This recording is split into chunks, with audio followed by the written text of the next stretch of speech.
Hello friends, आप देख रहे हैं लॉग्यान चैनल। स्वागत है आपका। हम डिस्कस कर रहे हैं बिहार जुडिशरी और बिहार एपीओ के लिए इम्पोर्टेंट प्रीवियस ईयर्स जीएस के और साइंस के पेपर्स। तो आज जीएस का हम 2000 ईयर का पेपर डिस्कस करेंगे, 2000 में जो आया था। निम्नलिखित में से किन्हीं 5 का पूरा विस्तार लिखिए और एक एक वाक्य में उनका महत्व भी बताइए। लगातार हम लोग देख रहे हैं 2000 में, 2006 के पेपर में, 2011 के पेपर में पहला क्वेश्चन यही बन रहा है। तो फुल फॉर्म्स आपको अलग से भी अच्छे से याद कर लेनी चाहिए। हमने अपने चैनल पे एक वीडियो भी डाला है फुल फॉर्म का, आप उसको तैयार कर लेंगे तो आपको बाहर से फुल फॉर्म पढ़ने की ज़रूरत नहीं रह जाएंगी। उस वीडियो का लिंक डिस्क्रिप्शन में आपको मिल जाएगा, या फिर हमारा टेलीग्राम चैनल ज्वाइन कर लीजिए, वहाँ पे लगातार हम उसका लिंक देते रहते हैं। आइए शुरुआत करते हैं। आईडीबीआई क्या है? Industrial development bank of India. उद्योगों के विकास के लिए ये बैंक जो होती है वो ऋण प्रदान करती है और भी विभिन्न प्रकार की सब्सिडी, विभिन्न प्रकार की योजनाएं जो सरकार के उद्योगों से संबंधित होती हैं उनके लिए ये बैंक कार्य करती है मुख्य रूप से। बीएसएफ बॉर्डर सिक्योरिटी फोर्स, हर साल आने वाला क्वेश्चन। बॉर्डर सिक्योरिटी वो सीमा सुरक्षा के लिए गठित की गई थी, जो भारत की विभिन्न देशों के साथ सीमाएं लगती हैं उन पर सुरक्षा का कार्य बॉर्डर सिक्योरिटी फोर्स करती है। सार्क, यहाँ पे स्पेलिंग सही नहीं लिखी है लेकिन हिंदी में हमको देखने को मिल जाता है सार्क, ए नहीं होगा ये, ठीक है। तो SAARC South Asian Association for Regional corporation, दक्षिण एशियाई देशों का यह संगठन है जिसमें 8 देश हैं और ये दक्षिण एशियाई देश आपसी सहयोग विभिन्न क्षेत्रों में, व्यापार के क्षेत्र में, अंतर्राष्ट्रीय हित के क्षेत्र में, योजनाओं के क्षेत्र में, स्वास्थ्य के क्षेत्र में एक दूसरे का सहयोग करने के लिए इस संगठन का गठन किए हैं। यूनिसेफ, ये भी लगभग हर बार आने वाला क्वेश्चन है। United Nations Children's Emergency Fund, ये संयुक्त राष्ट्र का एक अभिकरण है। इसका मुख्य उद्देश्य है बाल कल्याण के लिए धन को जुटाना, फंड को जुटाना और बाल कल्याण में उस फंड को खर्च करना। WTO वर्ल्ड ट्रेड ऑर्गेनाइजेशन, विश्व व्यापार के जो नियम कानून कायदे होते हैं उनको एक व्यवस्थित रूप प्रदान करने के लिए संयुक्त राष्ट्र ने एक व्यापारिक उपकरण बनाया जिसे WTO कहते हैं। ISRO, Indian Space Research Organisation, Bharat का अंतरिक्ष अनुसंधान का जो शोध कार्य होता है वो इसरो के माध्यम से होता है और बहुत से अंतरिक्ष से संबंधित हमारी जो योजनाएं होती हैं वो भी इसरो कार्यान्वित करता है।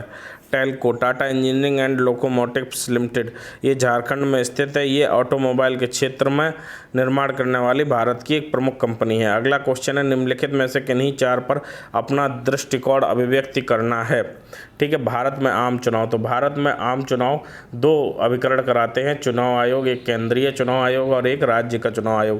केंद्रीय चुनाव आयोग जो आम चुनाव करवाता है वो लोकसभा राज्यसभा का चुनाव होता है। आम चुनाव ऐसे चुनाव को कहते हैं जिसमें आम जनता, आम लोग भागीदारी करते हैं। जैसे राष्ट्रपति का चुनाव आम चुनाव नहीं है बल्कि वह एक विशेष चुनाव हो जाता है क्योंकि उसमें आम जनता भागीदारी नहीं करती है। तो आम जनता द्वारा जब किसी प्रतिनिधि को, जनप्रतिनिधि को चुना जाता है तो इसके लिए आम चुनाव होता है। राज्य निर्वाचन आयोग जो ग्राम पंचायत के चुनाव होते हैं उनमें और राज्य के जो विभिन्न नगरों के निकाय होते हैं उनका संचालन करते हैं। तो भारत में आम चुनाव के ऊपर और भी बहुत कुछ आप चुनाव के ऊपर लिख सकते हैं कि 18 वर्ष से ऊपर के लोगों को मताधिकार देने का हक होता है और आम चुनाव में ये लोग भाग लेते हैं। इनके लिए निर्वाचन आयोग मतपत्र जारी करता है और उसके बाद एक वोटर लिस्ट आती है। मतदाता पहचान पत्र के द्वारा उस वोटर लिस्ट के माध्यम से चुनाव आयोग चुनाव के लिए वोटिंग कराता है। 2 तरीके से वोटिंग होती है, या तो EVM के माध्यम से होती है या मतपत्र के माध्यम से। आप कितना भी लिख सकते हैं, यहाँ पर शब्दों की सीमा दी गई है तो आप प्रमुख बातें लिखेंगे। 50 शब्द बहुत ज़्यादा मैंने बता दिए, यहाँ पर 50 शब्द में ही आपको क्लियर करना है।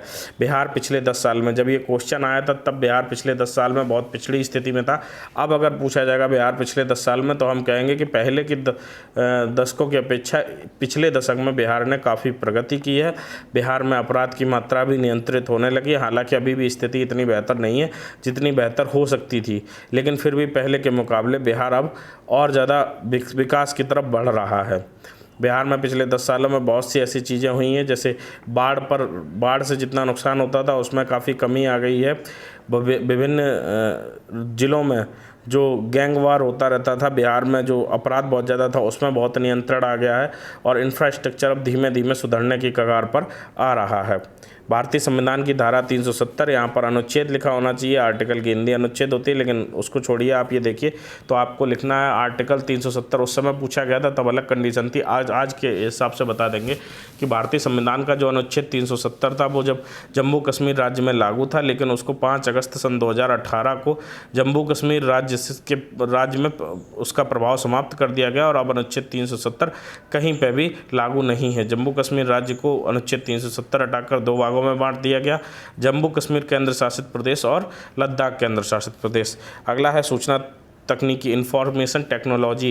ये एक ऐसा क्षेत्र है जिसके माध्यम से पूरी दुनिया में कहीं भी सूचना को एक जगह से दूसरी जगह बहुत आसानी से पहुंचाया जा सकता है। हालांकि ये जितना ज़्यादा इसका लाभ है उतनी ही इसकी हानि भी है, क्योंकि इसके ज़रिए कई अपराधों को भी अंजाम दिया जाता है, जिसको नियंत्रित करने के लिए और उन अपराधों को लगाम लगाने के लिए इंफॉर्मेशन टेक्नोलॉजी एक्ट का निर्माण किया गया है, जो सर IT एक्ट 2005 में लागू हुआ है। ठीक है। भारतीय लोकतंत्र, भारत दुनिया का सबसे बड़ा लोकतांत्रिक देश है। दुनिया में जो सबसे बड़े लोकतंत्र हैं उनमें से भारत पहले नंबर पर आता है। तो एक तो ये लाइन हो गई। दूसरा, भारतीय लोकतंत्र में हमारे यहाँ 18 वर्ष से ऊपर का प्रत्येक व्यक्ति मताधिकार का प्रयोग करता है और ये हमारे लोकतंत्र की विशेषता है। हम पिछले 75 आज़ादी के बाद के पिछले 75 सालों में हमने अपने लोकतंत्र को दिन प्रतिदिन मजबूत किया है। हमारा लोकतंत्र हमारे संविधान द्वारा हमको शक्ति प्रदान करता है और इस एक आपातकाल जैसे काले धब्बे को छोड़ दिया जाए तो भारतीय लोकतंत्र पूरे विश्व के लिए एक प्रेरणा का कारण है। इसी तरीके से आपको लिखना होगा। अगला है भारत पाक संबंध। भारत पाक संबंध आज की स्थिति में भारत पाक में बहुत तल्ख संबंध है। जब से पुलवामा का अटैक हुआ है और उसके बाद भारत ने सर्जिकल स्ट्राइक को अंजाम दिया है, तब से भारत पाक के राजनयिक संबंध लगभग शून्य के बराबर चल रहे हैं। विभिन्न समय पर खबरें आती कि भारत पाक के संबंधों में सुधारने की कोशिश हो रही है, लेकिन ऐसे ही समय पर पाकिस्तान की तरफ से चालबाजी करके उस संबंधों को और ज़्यादा बिगाड़ने का कार्य किया जाता है, चाहे वह आतंकवाद के माध्यम से हो या फिर किसी योजना या में अपने हाथ पीछे खींचने से हो। तो भारत पाक के संबंध अभी भी तल्ख स्थिति में है और उम्मीद है कि अगर भविष्य में पाक अपनी हरकतों से बाज आता है तो संबंध बेहतर हो सकते हैं। परमाणु युद्ध की धमकी। परमाणु युद्ध की धमकी एक सन 2000 के आसपास ये एक बहुत प्रमुख चीज़ मानी जाती थी, क्योंकि उस समय हाल ही में पिछले 8-10 सालों में बहुत से ऐसे देश थे जिन्होंने परमाणु हथियारों का ईजाद कर लिया था और परमाणु हथियारों के रूप से शक्तिशाली हो गए थे। लेकिन अब परमाणु युद्ध की धमकी बहुत कम दी जाती है या फिर कहिए ना के बराबर हो गई, क्योंकि देशों को ये समझ में आ गया कि अगर परमाणु युद्ध की स्थिति आती है तो कहीं ना कहीं केवल सामने वाला देश ही नहीं बल्कि स्वयं वह देश भी इससे हानि उठा सकता है, क्योंकि अगर वह किसी देश पर परमाणु हमला करता है तो सामने वाला देश भी परमाणु हमला कर सकता है। तो परमाणु युद्ध की धमकी विकसित होते विश्व के साथ धीमे धीमे कम होने लगी है। अगला क्वेश्चन, निम्नलिखित में से, अच्छा यहाँ पे मैंने जो आपको आंसर दिए बहुत बेसिक आंसर दे दिए, जो कुछ मेरे दिमाग में आया आप अपने हिसाब से लिख सकते हैं। 50 शब्दों में लिखना है और उसकी भाषा जब आप लिखेंगे तो थोड़ा और धीमे, मैं तो यहाँ तेज़ी से बताता जा रहा हूँ, बस आपको आइडिया देना यहाँ मुख्य उद्देश्य है। ठीक है। अगला क्वेश्चन है क्वेश्चन नंबर 3, निम्नलिखित में से किन्हीं 5 के ऐतिहासिक महत्व की व्याख्या करनी है। तो साइमन कमीशन प्रशासनिक सुधार आयोग के रूप में इंडिया में आया था। इसमें 7 सदस्य थे और 7 अंग्रेज थे, इसलिए साइमन कमीशन का भारत में बहुत ज़्यादा विरोध हुआ था। क्विट इंडिया मूवमेंट 1942 में महात्मा गांधी जी द्वारा भारत छोड़ो आंदोलन प्रारंभ किया गया था। इस आरंभ के प्रारंभ होते ही लगभग यह तय हो गया था कि अंग्रेज सरकार जो थी वह कमज़ोर पड़ने लगी थी। उसने इस आंदोलन से जुड़े हुए सभी नेताओं को गिरफ्तार करवा लिया। उसके बावजूद ये आंदोलन भारतीय जनता के सहयोग से सफल आंदोलनों में गिना जाता था। गोलमेज परिषद सम्मेलन, 3 गोलमेज सम्मेलन हुए 1930 से 1932 तक। प्रतिवर्ष गोलमेज सम्मेलन के माध्यम से अंग्रेजों ने कोशिश की कि वह भारतीय नेतृत्व वर्ग से बात करके अपनी बात मनवा ले। प्रथम गोलमेज सम्मेलन का कांग्रेस ने बहिष्कार किया। द्वितीय गोलमेज सम्मेलन में भाग लेने के लिए गांधी इरविन समझौते के परिणामस्वरूप महात्मा गांधी इंग्लैंड गए थे, लेकिन उसका भी कोई बहुत विशेष परिणाम नहीं निकला। और तृतीय गोलमेज सम्मेलन में भी कांग्रेस ने भाग नहीं लिया था। इस तरीके से तीनों गोलमेज सम्मेलन एक तरह से असफल साबित हुए थे। दिल्ली भारत की राजधानी है। दिल्ली एक केंद्र शासित क्षेत्र भी है जिसमें मुख्यमंत्री होता है। एक अलग तरीके की लोकतांत्रिक व्यवस्था है। दिल्ली न केवल वर्तमान राजधानी के लिहाज से बल्कि ऐतिहासिक रूप से भी बहुत ज़्यादा प्रभाव का केंद्र रहा है। आगरा ऐतिहासिक रूप से ताजमहल को लेकर बहुत ज़्यादा फेमस है। शाहजहाँ ने अपनी बेगम मुमताज़ के याद में ताजमहल बनवाया था। तो आगरा जो है मुख्य रूप से ताजमहल के कारण राष्ट्रीय और अंतर्राष्ट्रीय स्तर पर जाना जाता है। चंपारण महात्मा गांधी जी को लेकर प्रसिद्ध है। महात्मा गांधी जी ने जो पहला सत्याग्रह किया था इंडिया में, वो चंपारण में किया था। चंपारण में किसानों के हित में आंदोलन में भाग लिया था महात्मा गांधी ने। महात्मा गांधी के नेतृत्व में किसानों को न्याय मिला था। चौरी चौरा कांड महात्मा गांधी जी के दूसरे असहयोग आंदोलन के दौरान 5 फरवरी 1922 को घटित हुआ। उत्तर प्रदेश के गोरखपुर जनपद के निकट चौरी चौरा नामक स्थान पर एक थाने में आंदोलनकारियों ने आग लगा दी थी, जिसमें 22 पुलिसकर्मी मारे गए थे, जिससे आहत होकर गांधी जी ने असहयोग आंदोलन वापस लेने के लिए घोषणा की थी। अगला क्वेश्चन है, निम्नलिखित के नाम दीजिए। केंद्र सरकार में रेलवे मंत्री, तो केंद्रीय सरकार में रेलवे मंत्री इस समय है पीयूष गोयल। हिमाचल प्रदेश के मुख्यमंत्री श्री जयराम ठाकुर। यूएनओ के general secretary Antonio Guterres. Nepal के प्रधानमंत्री, अभी परसों ही नेपाल के प्रधानमंत्री अपने पद से हट गए हैं। केपी शर्मा ओली थे अभी तक और उनकी सरकार गिर गई है। बिहार के राज्यपाल फागू चौहान। देखिए पिछले पेपर में भी यही लगभग क्वेश्चन थे। नेपाल के प्रधानमंत्री भी पूछे थे, यूएनओ के महासचिव भी पूछे थे, बिहार के राज्यपाल भी पूछे थे। तो ये सब ऐसे क्वेश्चन है जो आपको 100% याद होने ही होने चाहिए। ठीक है, अगला क्वेश्चन है, निम्नलिखित के लेखकों के नाम बताइए। तो इंडिया विंस फ्रीडम किसकी रचना है? अबुल कलाम आज़ाद की। रामायण किसकी रचना है? महर्षि वाल्मीकि की। महाभारत वेदव्यास की। गॉडफादर मैरियो पूजो की रचना है। और डिस्कवरी ऑफ इंडिया किसकी रचना है? जवाहरलाल नेहरू की। और ये ऐसी किताबें हैं जिन्हें आपको याद होनी ही चाहिए। किताबों के लिए एक अलग वीडियो हमारे चैनल पर है, उसको आप देख सकते हैं। अगला क्वेश्चन है, निम्नलिखित में से किन्हीं 5 पर टिप्पणी लिखिए। पहला, कुतुब मीनार पर क्या टिप्पणी लिखनी? कुतुब मीनार का जो निर्माण था वो कुतुबुद्दीन ऐबक ने शुरू कराया था और इसको पूर्ण कराया था इल्तुतमिश ने। कुतुब मीनार जो है वो कहाँ स्थित है? कुतुब मीनार दिल्ली में स्थित है।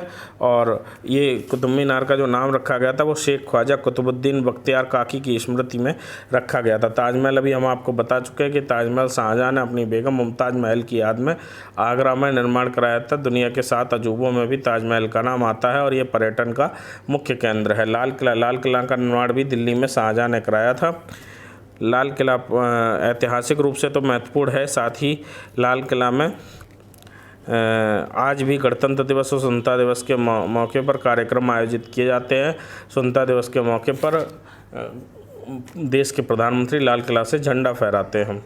अजंता व एलोरा की जो गुफाएं हैं वो महाराष्ट्र के औरंगाबाद ज़िले में आती हैं और ये मुख्य रूप से बौद्ध धर्म, हिंदू धर्म और जैन धर्म से संबंधित शिलाचित्र इनमें पाए जाते हैं। दिलवाड़ा का मंदिर जैन धर्म से संबंधित है। ये राजस्थान के माउंट आबू नामक स्थान पर है। ये वास्तुकला का भी एक बहुत प्रसिद्ध नमूना है। कोणार्क का सूर्य मंदिर, इसका निर्माण जो था वो पूरी उड़ीसा में नरसिंह देव ने कराया था, 13वीं शताब्दी में कराया था। और स्थापत्य कला का ये एक बिल्कुल अलग नमूना है जिसमें सूर्य भगवान रथ पर सवार होकर एक वहाँ पर मूर्ति है। झूलती हुई मीनार अहमदाबाद गुजरात में स्थित है और इनका निर्माण मध्यकाल में 1450 ईस्वी के लगभग कराया गया था। अब अगला क्वेश्चन जो है, भारतीय इतिहास में निम्नलिखित वर्षों में प्रत्येक में घटित एक महत्वपूर्ण घटना बतानी है। तो 1857 में प्रथम स्वतंत्रता संग्राम हुआ था। 1885 में भारतीय राष्ट्रीय कांग्रेस का गठन हुआ था। 1930 में गांधी जी के नेतृत्व में समन्वय आंदोलन की शुरुआत हुई थी। 1935 में भारत सरकार अधिनियम 1935 आया था। 1942 में भारत छोड़ो आंदोलन की शुरुआत हुई थी। 1948 में महात्मा गांधी जी की हत्या हुई थी। 1952 में प्रथम निर्वाचित लोकसभा और राज्यसभा का गठन हुआ था। 1962 में भारत का चीन के साथ युद्ध हुआ था। 1974 में भारत ने अपना पहला परमाणु परीक्षण राजस्थान के पोखरण नामक स्थान पर किया था। 1984 में इंदिरा गांधी जी की हत्या हुई थी। 1991 में पूर्व प्रधानमंत्री राजीव गांधी जी की हत्या हुई थी। 1992 में बाबरी मस्जिद का विध्वंस हुआ था। इस तरीके से आपको हर वर्ष की कोई ना कोई घटना याद होनी चाहिए। आगे देखते हैं, निम्नलिखित में से किन्हीं 2 पर टिप्पणी करनी है। भारत में बहुउद्देशीय नदी परियोजना। तो भारत में बहुउद्देशीय नदी परियोजना जो है वो विभिन्न परियोजनाएं इस समय चल रही हैं, जिसमें मुख्य रूप से भाखड़ा नागल बांध की जो परियोजना थी वो बहुउद्देशीय परियोजना थी। बहुउद्देशीय परियोजना एक ऐसी परियोजना होती है जिसमें न केवल नहरें निकालने की व्यवस्था होती है जिसके कारण सिंचाई का सिस्टम बढ़िया हो सके, उसके अतिरिक्त बिजली उत्पादन की भी व्यवस्था होती है। इसके अतिरिक्त और भी ऑब्जेक्ट होते हैं वो पूरे किए जा सकते हैं। उनमें से मुख्य रूप से जो बिजली उत्पादन है उसका एक सबसे प्रमुख चीज़ होती है, और नहरों की व्यवस्था। इसके अतिरिक्त छोटे छोटे बहुत से ऑब्जेक्ट होते हैं, जैसे आसपास का जो वातावरण है उसके आधार पर इसका निर्णय किया जाता है, और उसका अगर वहाँ से कोई उद्देश्य पूरा होता है, जैसे आसपास के लोगों को रोजगार देना, और भी उद्देश्य इनके पूरे किए जा सकते हैं। भारत में वन्य प्राणी अभयारण्य। भारत में वन्य प्राणियों के अभयारण्य विभिन्न राज्यों में विभिन्न क्षेत्र में छोटे और बड़े क्षेत्र के अकॉर्डिंग है, लेकिन बहुत ज़्यादा हैं। लगभग हर राज्य में कोई ना कोई नेशनल पार्क या वन्य जीव अभयारण्य ज़रूर है, और इसके माध्यम से कोशिश की जाती है कि प्राकृतिक आवास में ही जीव जंतुओं को संरक्षित किया जा सके। भारत में कृषि, इस पर पहले भी एक बार बता चुके हैं किसी पेपर में, तो भारत में कृषि पे आप टिप्पणी ले। भारत एक कृषि प्रधान देश है जिसकी निर्भरता मानसून पर निर्भर है। मानसून के अतिरिक्त भारत में सिंचाई के अन्य माध्यमों में नलकूप और नहर भी है।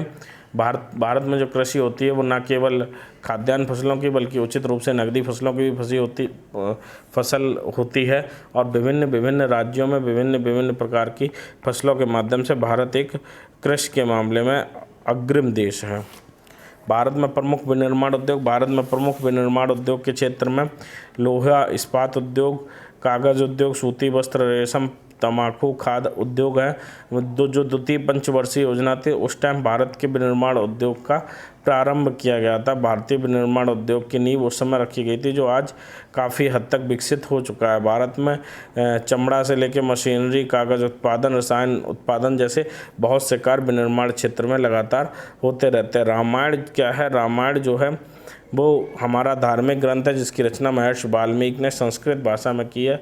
ये राम भगवान के जन्म से लेकर और उनके वन से लौटने तक की पूरी कथा का वर्णन करती है। महाभारत वेदव्यास जी ने इसकी रचना की है, और ये शॉर्ट नोट्स यहीं तक था शायद। और ये जो किताबों के नाम हमने पहले पढ़े थे वो लिख के आ गए, मैं समझा शॉर्ट नोट्स में है, तो इनको आप अवॉइड कर दीजिएगा। ये किताबों के नाम और उनके राइटर नाम हमने पहले बता दिए हैं।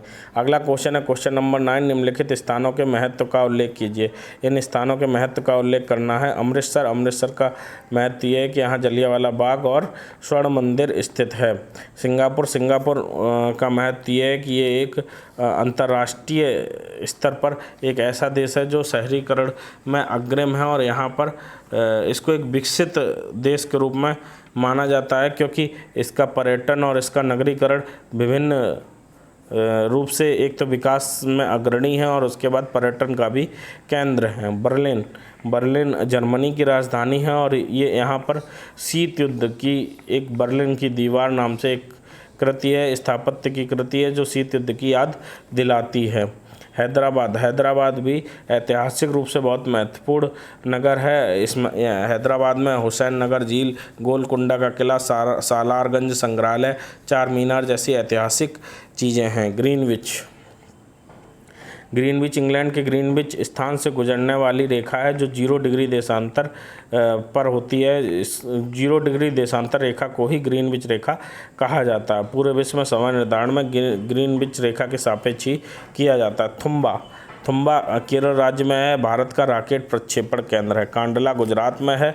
ये गुजरात के कच्छ की खाड़ी में स्थित एक बंदरगाह है, और ये प्राकृतिक बंदरगाह में से एक है। आगे देखते हैं क्वेश्चन नंबर 10, निम्नलिखित प्रश्नों के उत्तर देने कोई 5 के। भारतीय नागरिक के मौलिक अधिकार। तो भारतीय नागरिक के इस समय 6 मौलिक अधिकार हैं। पहले 7 मौलिक अधिकार हुआ करते थे, तो 6 मौलिक अधिकारों में भारतीय संविधान के भाग 3 से अनुच्छेद 12 से अनुच्छेद 35 तक मौलिक अधिकारों का वर्णन मिलता है। बिहार के खनिजों के बारे में आप क्या समझते हैं? तो बिहार में जो खनिज हैं, बिहार में विभिन्न जिलों में भिन्न प्रकार के खनिज पाए जाते हैं। मुख्य रूप से बिहार में मैग्नीज, अयस्क, लौह, टंगस्टन, तांबा, सीसा आदि पाया जाता है। इसके अतिरिक्त बॉक्साइट, कोला, अभ्रक, यूरेनियम, थोरियम की खानें भी पाई जाती हैं। पहले बिहार के क्षेत्र में बहुत ज़्यादा वो खनिज और अयस्क आते थे, लेकिन झारखंड के अलग होने के बाद इनकी मात्रा में कमी आई है। डॉक्टर जयप्रकाश नारायण कौन है और ये किस लिए विख्यात हुए? डॉक्टर जयप्रकाश नारायण प्रसिद्ध समाजवादी नेता थे जिनको जेपी के नाम से जाना जाता है। जब पूर्व प्रधानमंत्री इंदिरा गांधी जी ने आपातकाल लगाया था तो उसके विरोध करने में पूरे देश में अग्रणी भूमिका डॉक्टर जयप्रकाश नारायण की थी। अगला क्वेश्चन है सार्वजनिक जेल में क्षेत्र में स्थापित किन्हीं 4 इस्पात संयंत्रों के नाम लिखिए तथा ये भी बताइए कि किन किन राज्यों में स्थित हैं। तो हिंदुस्तान स्टील कॉरपोरेशन कहाँ स्थित है? राउरकेला उड़ीसा में। दूसरा फिर हिंदुस्तान स्टील कॉरपोरेशन भिलाई मध्य प्रदेश में। तीसरा हिंदुस्तान स्टील कॉरपोरेशन दुर्गापुर पश्चिम बंगाल में। और चौथा बोकारो स्टील कॉरपोरेशन झारखंड में स्थित है।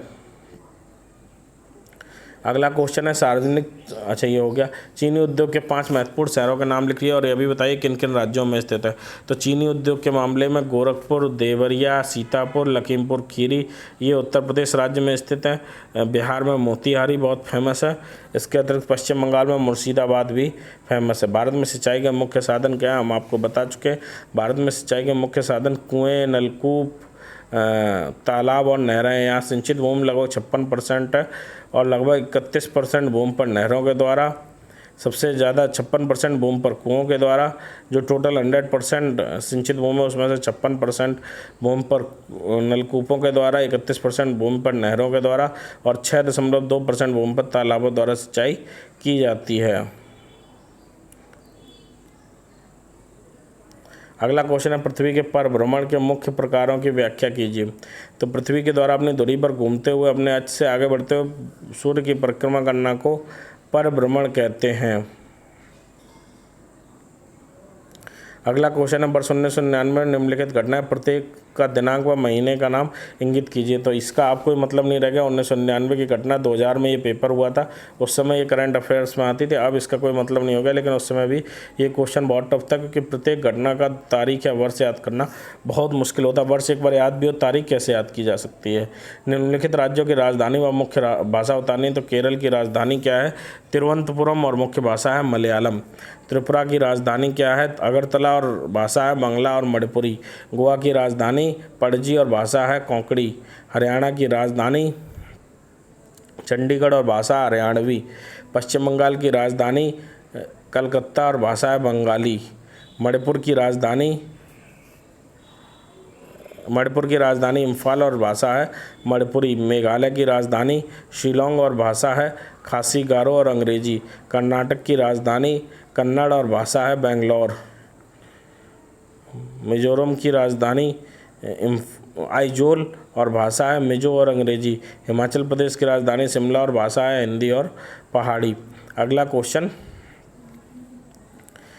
इसमें 12 ही क्वेश्चन हैं हमारे पास। आगे के 2 क्वेश्चन इसके मिस हो गए हैं। क्वेश्चन नंबर 13 और 14 अगर हमको मिल जाते हैं कहीं से तो हम आगे के क्वेश्चन आपके साथ डिस्कस करेंगे। इस पेपर में बस इतना ही, अगले पेपर में मिलेंगे। अगर आप चाहते हैं कि आप हमारे साथ जीएस की तैयारी करें किसी भी जुडिशरी एग्ज़ाम के लिए, यूपी, एमपी, बिहार किसी भी जुडिशरी एग्ज़ाम के लिए, तो 7017254445 इस पर व्हाट्सअप करके हमसे जीएस की पेपर की तैयारी के बारे में जानकारी ले सकते हैं। और बिहार जुडिशरी या बिहार एपीओ देने जा रहे हैं तो जीएस और साइंस का मेंस का टेस्ट सीरीज़ भी आप इसी नंबर पर कॉल करके या मैसेज करके जान सकते हैं कि वह टेस्ट सीरीज़ आपको कैसे मिल सकती है। अगले वीडियो में फिर मिलेंगे इसी तरीके का वैल्यूएबल कंटेंट लेके। Thank you.